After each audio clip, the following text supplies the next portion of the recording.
আসসালামু আলাইকুম, সবাই কেমন আছেন? আমরা ভালো আছি আলহামদুলিল্লাহ। সবাইকে শুভরাত্রি। আজকে রাতে নতুন আরেকটা ভিডিও নিয়ে চলে আসলাম আপনাদের মাঝে। প্রথমে কড়াইটা বসিয়ে দিয়ে তেলটা দিয়ে দিয়েছি, দিয়ে শুকনো মরিচগুলো ভেজে নিয়েছি।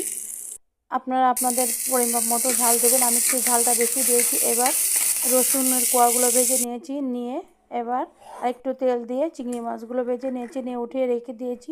দিয়ে কড়াইটার ভিতরে এবার অল্প একটু লবণ আর একটু হলুদের গুঁড়ো আর সিমগুলো পানির ভিতরে দিয়ে দিয়েছি, দিয়ে সুন্দর করে ঢাকনা দিয়ে ঢেকে দেবো। 15 মিনিট পরে আবার এই ঢাকনাটা উঠিয়ে দেব, সাথে একটু তেলও দিয়ে দিয়েছি। তেল দিলে এই যে 15 মিনিট পরে আমাদের সিমটা সিদ্ধ হয়ে গেছে।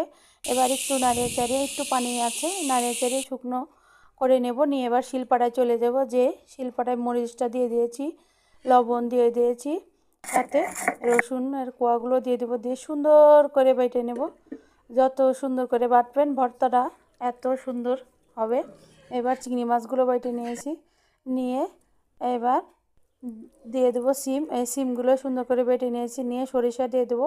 যাদের ঠান্ডার সমস্যা আছে তারা এভাবে ভর্তা বানিয়ে খাবেন, আর এই ভর্তা বানালে তো কথাই নাই, এত মজার। এই দেখেন, এবার খাঁটি সরিষার তেল দিয়ে মাখো মাখো করে বানিয়ে নিয়েছি।